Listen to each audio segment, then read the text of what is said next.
وَلَقَدْ يَسَّرْنَا الْقُرْآنَ لِلذِّكْرِ فَهَلْ مِن مُّدَّكِرٍ نحمده ونصلي على رسوله الكريم أما بعد فأعوذ بالله من الشيطان الرجيم بسم الله الرحمن الرحيم رب اشرح لي صدري ويسر لي أمري واحلل عقدة من لساني يفقهوا قولي 213 کانا تھے الناسو لوگ امتن امت واحدتن ایک گولتا پہ غور کیجئے مونس اسم ہے ف تو بعث بھیجا فبعث اللہ اللہ نے النبیین نبیوں کو مبشرین بطور خوشخبری دینے والے و اور منذرین خبردار کرنے والے و اور انزلہ اس نے نازل فرمائی مع ساتھ ہم ان کے الکتاب کتاب معہم الکتاب بھی ساتھ الحقی حق کے بالحقی لی تاکہ یحکمہ وہ فیصلہ کرے لیحکمہ بین درمیان الناسی لوگوں کے فی میں ما جس فی ما جس میں اختلفو انہوں نے اختلاف کیا فی میں ہی اس فی ہی اس میں و اور ما نہیں اختلفا اختلاف کیا فی ہی اس میں الا مگر دیکھیں آپ الا آ رہا ہے اور اس سے پہلے ما تھا تو وہ جو ما ہے ایسا ما جس کے بعد الا آ رہا ہو وہ ما کیا ہوتا ہے نافیہ ہوتا ہے الذین انہوں نے جو اوتو وہ دیے گئے تھے ہو وہ اوتو ہو وہ دیے گئے تھے وہ یعنی چیز من بعدی بعد میں ما جو جاءت آئیں ہم ان کے پاس البینات روشن نشانیاں جاءتہم البینات بغیم زیادتی کرنے والے ہوتے ہوئے با غین یا مادہ ہے باغن پڑھا تھا پیچھے بغی زیادتی کرنا حد سے بڑھنا اسی مادے سے بغین بھی بنا ہے بینا درمیان ہم اپنے بغیم بینہم ف تو ہدا ہدایت دی اللہ اللہ نے فہد اللہ الذین انہیں جو آمنو وہ ایمان لائے لی واسطے ما اس کے جو لما واسطے اس کے جو اختلفو انہوں نے اختلاف کیا فی میں ہی اس فی ہی اس میں من سے الحقی حق من الحقی حق میں سے بھی ساتھ اذنی اجازت کے ہی اس کی باذن ہی و اور اللہ اللہ یہدی وہ ہدایت دیتا ہے من جسے یشاء وہ چاہتا ہے الی طرف صراط راستے کے مستقیم درست صراط کو دیکھیں گول تا تو نہیں لگی ہوئی تو ہم کہیں گے یہ مذکر اسم ہے اور مستقیم بھی مذکر اسم ہے اور نکرہ ہے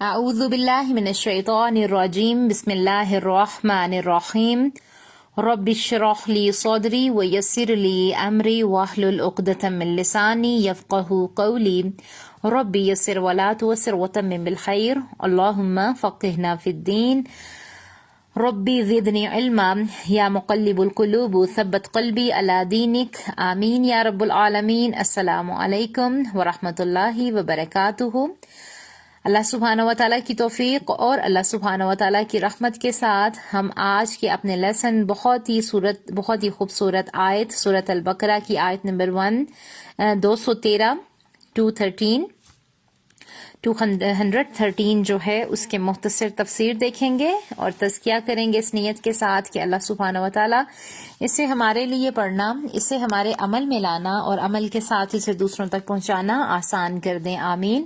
اللہ تعالیٰ اس کوشش کو، اس محنت کو ہم سے قبول فرمائے، اس کام کو ہمارے لیے، ہمارے والدین کے لیے، ہمارے اساتذہ کرام کے لیے اور ہماری آخرت کے لیے بہترین صدقہ جاریہ بنا دیں، آمین۔ اپنے لیسن کا آغاز کریں گے اور دیکھیں گے کہ آئیں، اللہ سبحانہ و تعالیٰ اس میں بتا رہے ہیں کہ آئیں تمہیں بتائیں کہ انسانیت کا آغاز کیسے ہوا تھا۔ ابتدا میں سب انسان ایک ہی امت سے تھے، ایک ہی امت تھے۔ بہت خوبصورت آیت، غور و فکر والی آیت دیکھیں، اللہ تعالیٰ فرما رہے ہیں کان الناس امتا واحدہ، یعنی پہلے تو سب لوگوں کو اس کا ایک ہی مذہب تھا، لیکن وہ آپس میں اختلاف کرنے لگے۔ یہاں غور کریں کہ لفظ امت عربی زبان میں مختلف معنوں میں استعمال ہوتا ہے۔ امت کا لفظ گروہ کے معنی میں آتا ہے۔ اس کے لیے دیکھیں گے کہ ایسا کیوں آتا ہے۔ اس کے جو ہیں 10 پوائنٹس ہیں ہمارے سامنے۔ ایک یعنی سورت الاعراف میں، یعنی دلیل بھی ساتھ میں دیکھیں گے، سورت الاعراف کی آیت نمبر 159 میں آتا ہے اور قوم موسیٰ میں کچھ لوگ ایسے بھی ہیں جو حق کا راستہ بتاتے اور اس کے ساتھ انصاف کرتے ہیں۔ دوسری بات یہ، دوسرا پوائنٹ یہ کہ ملت اور دستور کے معنی، یہاں پر ہم دیکھ رہے ہیں نا امت کو تھوڑا سا دیکھ رہے ہیں تو وہ اس بارے میں جو ہے نوٹس میں لکھ لیں۔ نمبر 2، ملت اور دستور کے معنی، سورۃ البقرہ آیت نمبر 213 جو کہ ہم پڑھ رہے ہیں، یہی آیت انبیاء اکرام کا طریقہ اور طرز زندگی، حضرت آدم اور ان کی اولاد ایک ہی طریقے اور ایک ہی دستور اسلام پر تھے۔ نمبر 3، مدت کے معنی، یعنی کہ سورہ ہود آیت نمبر 6 میں آتا ہے اور اگر ایک مدت معین تک ہم ان سے عذاب روک دیں تو کہیں گے کہ کون سی چیز عذاب روکے ہوئے ہے۔ نمبر 4، امام اور لیڈر کے معنی، یعنی آیت نمبر امام اور لیڈر کے معنی، تو اللہ تعالیٰ فرماتے ہیں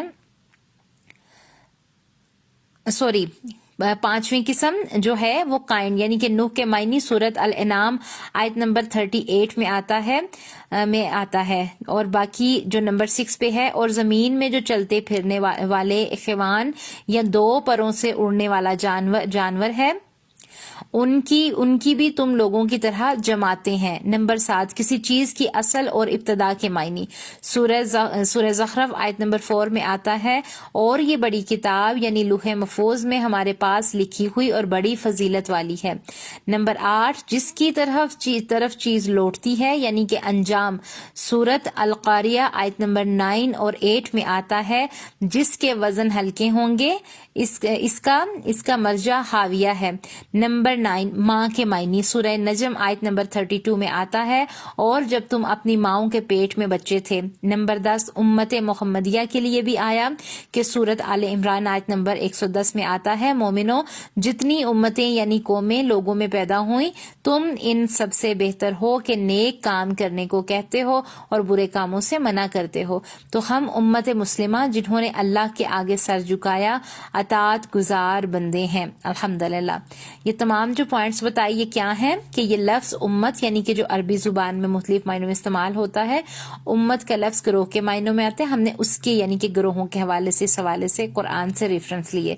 اب اللہ تعالیٰ فرما رہے ہیں آگے، فَبَعَثَ اللَّهُ النَّبِيِّينَ مُبَشِّرِينَ وَمُنذِرِينَ، کہ اللہ نے ان کی طرف بشارت دینے والا اور ڈر سنانے والے پیغمبر بھیجے۔ سب لوگ ایک ہی تھے، پھر ان میں اختلاف ہو گیا، شرک کرنے لگے۔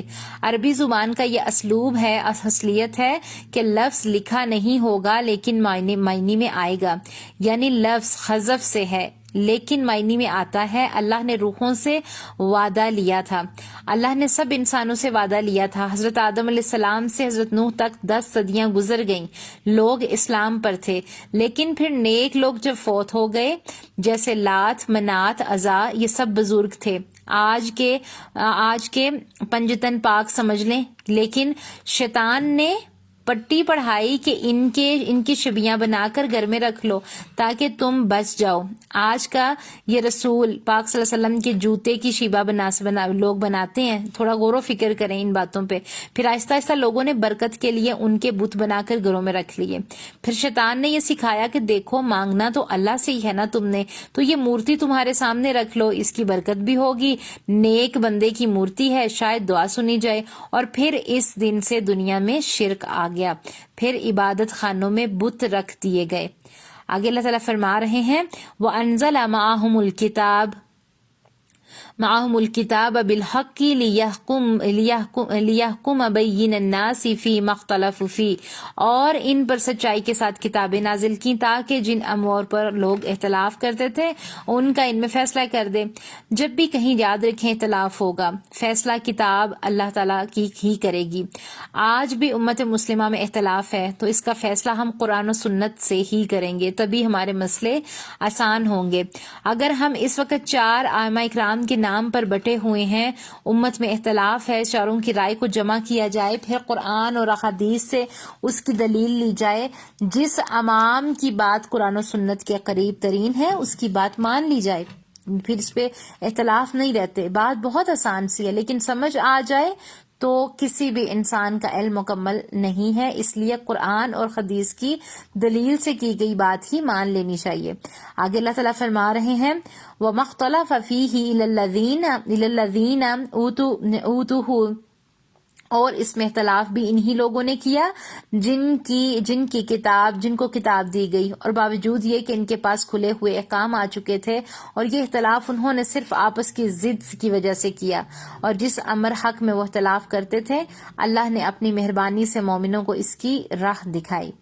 لوگ ڈاکٹر کی بات مان لیتے ہیں, کسی اور علم والے کی بات مان لیتے ہیں, لیکن دین والے کی بات میں آپس میں ضد اور سرکشی میں اختلاف کرنے لگتے ہیں. تو یہاں پر دیکھیں گے اختلاف کیا ہے. پہلی قسم کے وہ لوگ ہیں جو لا علمی کی وجہ سے اختلاف کرتے ہیں, قرآن و حدیث کا صحیح علم نہیں تھا, اب جب پتہ چلا تو چھوڑ دیتے. یہ آسان ہے کہ جب معلوم ہو گیا تو مان لیا جائے, یہ جہالت کی وجہ سے عمل نہیں کرتے تھے. دوسری قسم کے وہ لوگ ہیں جن کو یہ پتہ ہی نہیں ہوتا کہ ان کے پاس علم نہیں ہے, دین کا اچھا علم نہیں, یا صرف آدھا علم ہے, اور سمجھتے ہیں کہ ان کو سب کچھ پتہ ہے. ان کو کچھ باتیں پتہ ہوتی ہیں لیکن سرکشی میں اپنی بات پر وہ اڑ جاتے ہیں, کسی قسم کی انامے ہوتے ہیں, اپنی طرف سے بڑے بنے ہوئے ہوتے ہیں. یہ رویہ جو تھا یہ یہود اور نصارہ والا رویہ ہے.